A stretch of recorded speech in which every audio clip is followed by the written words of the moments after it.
मराठा आरक्षणाचा जे गेल्या 5-6 महिन्यापासून आंदोलन चालू आहे, आंदोलन तसं 40 वर्षापासून चालू होतं, परंतु जो जोर या 5-6 महिन्यामध्ये त्या आंदोलनाला आला होता, त्यावर मुख्यमंत्री एकनाथ शिंदे असतील की त्यांचे सहकारी इतर सर्व मंत्रीगण यांनी जी चांगली भूमिका घेतली आणि त्यामुळेच या ज्या कुणबी नोंदी होत्या, ज्या बस्त्यामध्ये बंद होत्या, त्या आता बाहेर निघायला लागलेल्या आहेत। आणि म्हणून मराठा समाजाला दिलासा देणारा निर्णय हा एकनाथ शिंदे साहेबांनी घेतलेला आहे।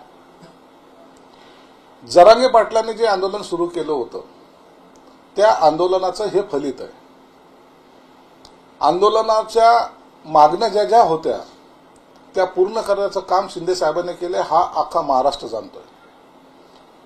परंतु आंदोलन मराठा समाजाचं एक आंदोलन आणि ओबीसी समाजाचं चालू असलेलं आंदोलन, यामध्ये कुठेही क्रॉसिंग होऊ न देता किंवा यामध्ये आपसामध्ये कुठेही भांडणं न होता ओबीसी समाजाला त्यांच्या आरक्षणाला धक्का न लावू देता मराठा समाजाला कसं आरक्षण देता येईल या संदर्भामध्ये शिंदे साहेबांनी जी भूमिका घेतली त्याचं महाराष्ट्रामध्ये सर्वकडे स्वागत केलं जात आहे। आता येणाऱ्या 20 तारखेला सुद्धा जे विशेष अधिवेशन बोलवलंय, त्या अधिवेशनामध्ये सुक्रे समितीने जे आज सुक्रे समितीने अहवाल माननीय मुख्यमंत्री आणि उपमुख्यमंत्र्यांकडे सादर केलाय आणि तो त्यांनी स्वीकारलाय, त्यावर कॅबिनेटमध्ये चर्चा होऊन 20 तारखेच्या अधिवेशनामध्ये मराठा आरक्षणासंदर्भामध्ये मोठा निर्णय घेतला जाईल। आणि म्हणून या मधल्या काळामध्ये पूर्वी सुद्धा जे नवी मुंबईला आंदोलन झालं, त्या आंदोलनामध्ये स्वतः मुख्यमंत्री एकनाथ शिंदे साहेब जाऊन जरांगे पाटलांची त्यांची चर्चा झाल्यानंतर जे परिपत्रक दिलं होतं त्यावर सुद्धा त्यांनी समाधान व्यक्त केलं होतं, ज्याला राजपत्र आपण म्हणतो। आणि त्यानंतर मध्ये पुन्हा त्यांनी एकदा जेव्हा उपोषणाचा इशारा दिला आणि उपोषणाला सुरुवात केली, त्यावेळेला हा महाराष्ट्रासाठी चिंतेचा विषय ठरला होता। कारण त्याच्या मागचं असं आहे की ज्यांनी आंदोलन उभं केलं, ज्यांनी आंदोलनाला दिशा द्यायचा प्रयत्न केला, त्यांच्या तब्येतीवर कुठेही परिणाम होऊ नये ही सरकारची भूमिका आहे आणि आजही आहे, ती कायम आहे। काही लोकांनी जरांगे पाटलांच्या आंदोलनावर सुद्धा शंका उपस्थित करायचा प्रयत्न केला। मी त्यांनाही सांगेन, एका प्रामाणिक माणसाने केलेलं हे आंदोलन, त्याला कुठेही गालबोट कसं लावता येईल हा प्रयत्न इतरांकडून केला जातोय। मग जरांगे पाटलामध्ये आणि सरकारमध्ये म्हणजे शिंदे साहेबाला बदनाम करण्यामध्ये, या दोघांना बदनाम कसं करता येईल हा काही लोकांचा राजकीय डाव जो आहे तो आम्ही कधी म्हणजे त्यांना सक्सेस होऊ देणार नाही, ही आमची भूमिका आहे। म्हणून जरांगे पाटलांना सुद्धा सांगतो की इतरांचं काही बोलतायत म्हणून आपण आंदोलन केलेलं नाही, तर मराठा समाजासाठी न्याय देण्यासाठी आपण आंदोलन केलेलं आहे। म्हणून ह्या आंदोलनाचा जो प्रमुख आहे, आपल्याला गड आला आणि सिंह गेला असं करायचं नाही, तर आपल्याला हे आंदोलन सक्सेस करून समाजाला न्याय द्यायच्या भूमिकेमध्ये, त्या जल्लोषामध्ये तुम्ही आम्हाला हवे आहेत। अनेकांचे फोन आलेत, अनेकांनी आम्हाला सुद्धा विचारलं की जरांगे पाटलाच्या प्रकृतीबद्दल काय, म्हणून त्यांना सुद्धा विनंती, आता उरलेले काही दिवस आहेत, जे समितीने जो अहवाल दिलेला आहे, गायकवाड समितीने शिंदे समितीने जो अहवाल दिला आहे, त्यावर काही सूचना आणि हरकती मागवलेल्या आहेत, त्याची मुदत आज संध्याकाळी 5 वाजता संपते। ही जी काही कायदेशीर प्रक्रिया आहे, ही प्रक्रिया पूर्ण करणं गरजेचं आहे। जर त्यापूर्वी जर काही निर्णय घेतले तर त्याला कायदेशीर बेस असणार नाही, ही गोष्ट लक्षात घ्या। जर कायदेशीर बेस नसला आणि त्याला जर कोणी चॅलेंज केला तर मग पुन्हा मागच्यासारखं एका हाताने द्यायचं आणि दुसऱ्या हाताने घ्यायचं, वापस घ्यायचं, ही परिस्थिती येऊ नये, ही शिंदे साहेबांची भूमिका आहे। म्हणून सर्व कायदेशीर प्रक्रिया पूर्ण करायला जो काही 2-3 दिवसाचा वेळ लागतोय, या 2-3 दिवसाचा वेळ हे आपल्याला घेणं गरजेचं आहे, त्याला आपण टाळू शकत नाही, कोणत्याही परिस्थितीत टाळू शकत नाही। म्हणून 20 तारखेला जे काही आता अधिवेशन सुरू होईल, त्या 20 तारखेला अवघे राहिलेले 4 दिवस आहेत। या 4 दिवसामध्ये हा निर्णय होणार आहे। या 4 दिवसासाठी आपण करत असलेलं उपोषण, या उपोषणामुळं समाजावर किंवा इतर लोकांना जी तुमच्याबद्दलची काळजी वाटते ती काळजी सुद्धा आपण लक्षात घेतली पाहिजे। म्हणून विनंती सरकारच्या माध्यमातून आमच्या सर्वांच्या माध्यमातून राहील की तुम्ही हे उपोषण मागे घ्यावं आणि 20 तारखेला जेव्हा हा निर्णय होईल त्या टायमाला जसं शिंदे साहेब सांगतायत की ओबीसी समाजाच्या आरक्षणाला कुठेही धक्का न लावू देता मराठा समाजाला आपल्याला आरक्षण द्यायचंय. आणि आज सकाळी सुद्धा प्रेसमध्ये त्यांनी एक मोठी घोषणा केलेली की ज्यांच्या कुणबीच्या नोंदी सापडलेल्या आहेत त्या व्यतिरिक्त असलेल्या मराठा समाजाला सुद्धा आरक्षणामध्ये समावेश केला जाईल. ही फार मोठी घोषणा आज मला वाटतं शिंदे साहेबांनी केली. आरक्षण जरी हा मुद्दा जरी असला तर त्याचबरोबर सरकार ज्या सकारात्मक पावलं उचलतंय त्यामध्ये जर तुम्ही पाहिलं तर सर्व मुलींना मोफत शिक्षण देण्याचा जो निर्णय घेतलाय त्यामुळं आणखीन एक वेगळं वातावरण या महाराष्ट्रामध्ये होतंय की आता माझी मुलगी काहीही पैसे न लावता ती पूर्ण शिक्षण घेऊ शकते. हा एक मोठा निर्णय या सरकारने घेतलाय. सरकार या सर्व बाजूला पॉझिटिव्ह असताना जरांगे पाटलामध्ये आणि शिंदे साहेबांमध्ये कोणत्या ना कोणत्या प्रकारे वितुष्ट कसं येईल, कशा ना कशा प्रकारे या आरक्षणाचा मुद्दा भरकटून या दोन इतर समाजामध्ये सुद्धा भांडणं कशी लावता येईल हा जो काही लोक प्रयत्न करतायत कृपया त्यांना त्या प्रयत्नापासून आपल्याला रोखायचंय. म्हणून आपण एकजुटीने एकमतानं एक दिलानं हा आपण आरक्षणाचा मुद्दा सोडवणार आहोत. त्याबद्दल तुम्ही शिंदे साहेबांनी जो शब्द दिलाय त्यापासून ते मागे हटणार नाही. हे आपली तुमची आमची सर्वांचीच मनोमत तुम्हाला सुद्धा खात्री आहे. म्हणून 20 तारखेपर्यंत आपण आता जे अधिवेशन येतं तो पण वाट पाहावी. निश्चितच मराठा समाजाला सन्मानानं आरक्षण दिलं जाईल. तोपर्यंत जरांगे पाटलांना काय विनंती आहे? जरांगे पाटलाला तीच विनंती आहे, तब्येतीची काळजी घ्या. समाजाचं नेतृत्व करत असताना तुम्हीच जर आजारी पडला तर त्याचा परिणाम हा समाजावर होत असतो. नेता हा खंबीर असला पाहिजे. म्हणून तुम्ही तुमच्या तब्येतीची काळजी घ्या. उपोषण सोडवावं, उपोषण सोडावं अशी विनंती या माध्यमातून मी त्यांना करणार आहे. पण याच्यामध्ये जी जरांगे पाटलांची मागणी आहे की ओबीसीतूनच आरक्षण द्यावं ही मागणी मात्र सरकारने अमान्य केलेली दिसते. आरक्षण द्यावं ही महत्वाची मागणी. आरक्षण कसं द्यायचं आणि कोणत्या पद्धतीने द्यायचं समाजावर ओबीसी समाजावरही अन्याय होता कामा नये ही सरकारची भूमिका आहे. म्हणून मराठा समाजाला आरक्षण देताना या सर्व बाबीचा कायदेशीरपणे अभ्यास करून टिकणारं आरक्षण देण्याची भूमिका सरकारने घेतलेली आहे. म्हणून त्यांच्या आरक्षण जेव्हा 20 तारखेला जेव्हा जाहीर होईल त्या टायमाला हे सर्व मुद्दे क्लिअर होतील. 50%च्या पुढची जी मर्यादा जी आहे ती ओलांडली जाणार आहे. मग हे कायद्याच्या कसोटीवर आरक्षण कसं टिकेल या सर्व बाबीचा विचार सरकार करतंय. म्हणून सरकारने भूमिका हे घेतलेली आहे की मराठा समाजाला आरक्षण देताना ते टिकणारं आरक्षण आम्हाला द्यायचंय. टिकणारं आरक्षण द्यायचंय. घोषणेचं आरक्षण नव्हे तर टिकणारं आरक्षण देणं ही सरकारची भूमिका आहे. मागासवर्गीय आयोगाचा अहवाल पॉझिटिव्ह आहे. आज सकाळी त्यांनी सबमिट केला आहे. मुख्यमंत्र्यांनी तो स्वीकारलेला आहे. त्यावर साधक बाधक चर्चा होईल आणि त्या चर्चेच्या नुसार कॅबिनेटमध्ये जेव्हा जाईल यावर चर्चा होऊन नंतर तो विधानसभेमध्ये 20 तारखेला दुपारी 12 वाजता हा विधानसभेमध्ये येईल आणि सर्वांचं मत घेऊन त्याला एकमताने कसं पास करता येईल यावर सरकार पॉझिटिव्ह निर्णय घेण्याच्या मनस्थितीत आहे. टिकणारं आरक्षण तुम्ही म्हणताय म्हणजे वेगळं आरक्षण त्यांना देण्यात येईल. मग ज्या मराठा समाजातील लोकांना आतापर्यंत ओबीसी प्रमाणपत्र दिलेली आहे त्यांचा समावेश ओबीसीमध्ये झालाय त्यांचं पुढे काय?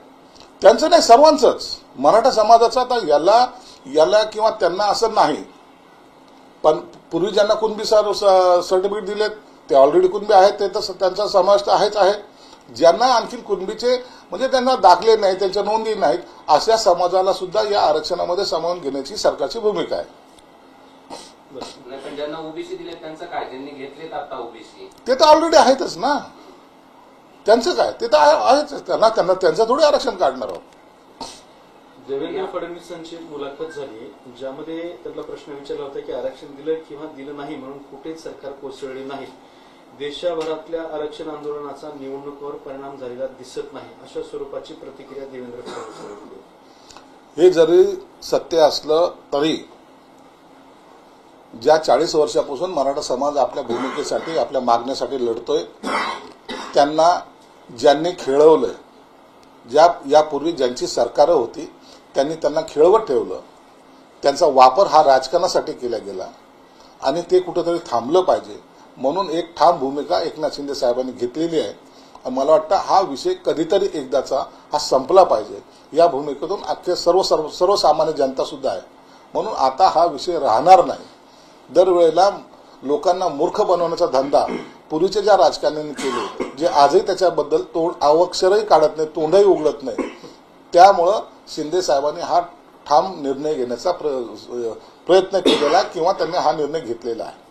महाराष्ट्राचा पुढचा मुख्यमंत्री महायुतीचाच असेल असं देवेंद्र फडणवीस म्हणतात. भाजपचं संख्याबळ जास्त असलं तरी संख्याबळाच्या आधारावर मुख्यमंत्री ठरणार नाही. तिन्ही पक्षांना विचारात घेऊन वरिष्ठ निर्णय घेतील असं वाटतं. मुख्यमंत्री कोण असावा, मुख्यमंत्री कधी ठरवले जाईल या संदर्भामध्ये वरिष्ठ पातळीवर जे काही निर्णय होईल तो सर्वांना मान्य असेल आणि निश्चित महायुतीचाच मुख्यमंत्री राहील एवढं मात्र निश्चित आहे. उद्धवजींनी आमच्यासाठी दारं बंद केली, ठाकरेंनी आमचं मन दुखावलंय, त्यामुळे जिथं मन दुखावतात तिथं युती होत नाही असं फडणवीस म्हणतात. उद्धवजींच्या बाबतीमध्ये त्यांचा असलेला स्वभाव, त्यांची असलेली रणनीती याचा जर परिणाम आता पाहिला तर ज्यांच्याबरोबर त्यांनी आघाडी केली होती त्या आघाडीमध्ये सुद्धा किती मतभेद आहेत हे आपल्याला लक्षात येईल. आणि शिवसेना भाजपची ही पारंपरिक युती होती, ती टिकावी ही सर्वांची मनोमन इच्छा होती. आमचंही त्यांनी ऐकलं नसल्यामुळंच आम्हाला उठाव करावा लागला आणि शिवसेना भाजप म्हणून पुन्हा आम्ही सत्तेत आलो. कदाचित त्याच अनुषंगानं देवेंद्र फडणवीस साहेबांनी त्यांना जे काही दुखवलं गेलं असेल त्यामुळे ही युती भविष्यात होणार नाही असं संकेत त्यांनी दिले असावे. पहाटेच्या शपथविधीमुळे अजित पवारांना विलन करण्यात आलं होतं, पण ज्यांनी विलन केलं ते आता तोंड घशी पडलेत असं फडणवीस म्हणतात. पहाटेचा शपथविधी असेल, पक्षामध्ये असलेली हुकुमशाही असेल, इतरांचं घर फोडण्याचं काम असेल, हे ज्या शरद पवार आणि त्यांच्या अनेक लोकांनी केलं होतं.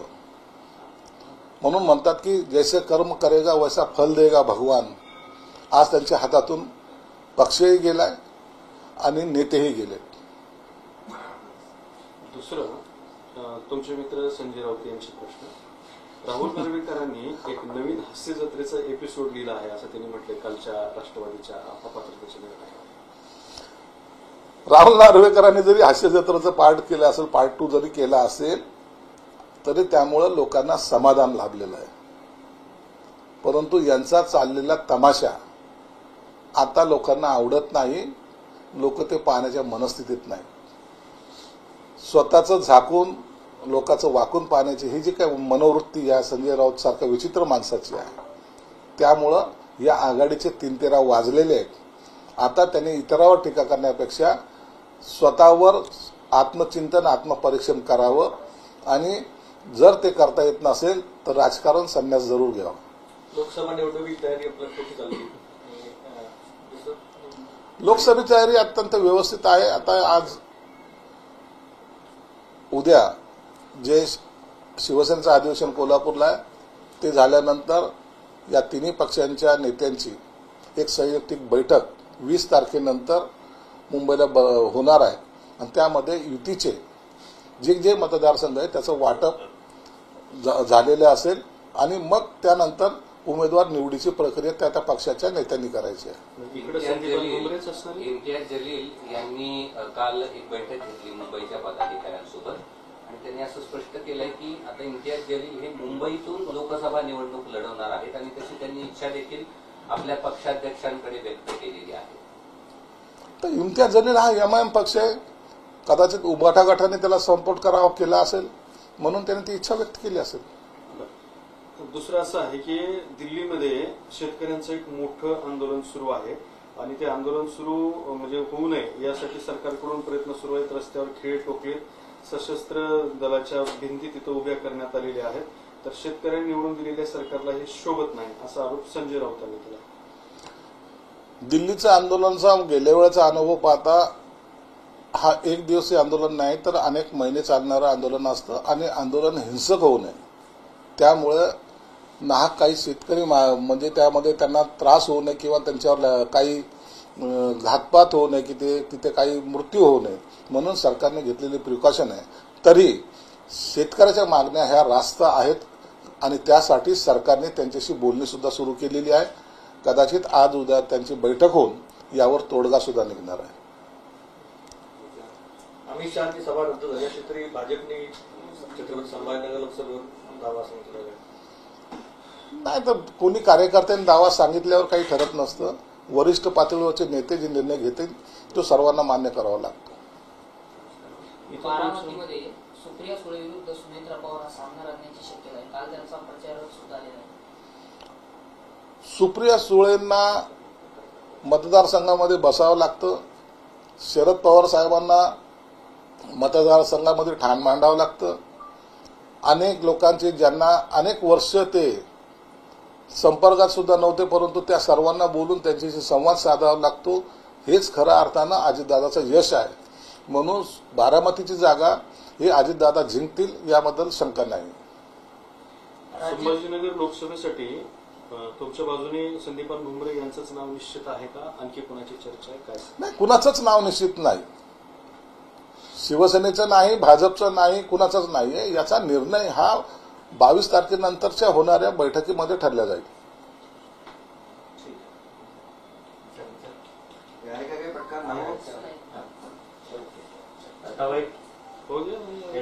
इम्तियाज जलीलवर जरा सविस्तर बोला ना. इम्तियाज जलील यांच्यावर जरा सविस्तर बोला. इम्तियाज जलीलने जातीचा आधार घेऊन किंवा इथलच्या काही मुस्लिम तरुणाचे डोके फिरून पूर्वी एकदा आमदारकी लढली. गेल्या वेळेला लोकसभेमध्ये हिंदू मताचं विभाजन झाल्यामुळे त्यांचा विजय झाला होता. परंतु ती चूक संभाजीनगरची जनता आता करणार नाही हा विश्वास जेव्हा त्यांच्या मनात आला त्या टायमाला त्यांनी हा मतदारसंघ आता सोडला पाहिजे आणि जिथं बाहुबल्य मुस्लिम समाज आहे त्या ठिकाणून जाऊन इलेक्शन लढवावी असा कदाचित त्यांचा मनोदय असेल आणि ते निवडताना तसाच मतदारसंघ निवडण्याच्या मनस्थितीत आहेत. परंतु महाराष्ट्रामध्ये ते त्यांना कुठेही थारा मिळणार नाही आणि जे भाजप शिवसेना आघाडीचे जे काही युतीचे महायुतीचे जे उमेदवार निवडून येणार ते 45+ असल्यामुळं एमआयएम आता अस्तित्वात महाराष्ट्रात राहणार नाही एवढं मात्र निश्चित आहे. वंचित बहुजन आघाडीचे जे प्रकाश आंबेडकर आहेत त्यांच्या मतदारसंघातूनच लोकसभेचा प्रचाराचा नारळ परवा ते फोडतात. याकडे तुम्ही एक राजकीय विश्लेषक आणि एक राजकारणी म्हणून कसं बघता? नाही, प्रकाश आंबेडकरांचा तो अकोला मतदारसंघ असलेला हा बालेकिल्ला आहे. वंचित आघाडीच्या पूर्वी सुद्धा बहुजन विकास आघाडीच्या नावाखाली पूर्वी जेव्हा त्यांनी पुन्हा इलेक्शन लढलं होतं आणि ते लोकसभा अकोलाच होतं मतदारसंघ म्हणून त्यांची सुरुवात सुद्धा मला माझ्या अकोल्यापासून करायची हे त्यांनी मनोमन ठरवलेलं. आघाडीमध्ये जायच्या पूर्वी सुद्धा त्यांनी सांगितलं होतं की मी अकोल्यातून लोकसभा लढणार आहे. त्यांनी स्वतःहून डिक्लेअर केलेलं आहे. म्हणून उद्या आघाडी हो अथवा न हो प्रकाश आंबेडकर साहेब हे अकोल्यातून लोकसभेचे उमेदवार असतील हे निश्चित झालेलं आहे. म्हणून आता त्यांनी आघाडींनी त्यांच्याबरोबर यायचं का नाही यायचं हे आघाडीने ठरवायचं. पण प्रकाश आंबेडकरांची भूमिका स्पष्ट आहे. त्यांनी ती जागा तुम्ही सोडाल आणि मी घेईन असं न करता मी ती जागा लढवणार आहे. तुम्हाला माझ्याबरोबर यायचं की नाही यायचं हे तुम्ही ठरवा हा एका अर्थानं दिलेला इशारा आहे. ओबीसी तिथे जाऊन महाराष्ट्राचा प्रचाराचा नारळ फोडणार आहेत. कधी काही त्यांच्यासोबत युती केलेले जे प्रकाश आंबेडकर त्यांच्याच मतदारसंघातून प्रचाराचा नारळ ते फोडणार आहेत. ओबीसी एमआयएम जर सेपरेट लढत असेल तर एमआयएमला तिथं भविष्य नाही आणि अकोल्याची जनता एवढी दूधखोळी नाही. प्रकाश आंबेडकरांना तिथं चांगल्या प्रकारचा सपोर्ट मिळतोय हे आम्ही सुद्धा पाहिलेलं आहे. म्हणून त्या ओबीसी आला काय आणखीन कुणी आलं काय त्या मतदारसंघामध्ये त्याचा परिणाम होणार नाही. 10 जागा लोकसभेच्या लढणार एमआयएम तर 10 का लढतात 48 लढल्या पाहिजे. 10 लढायचं काय.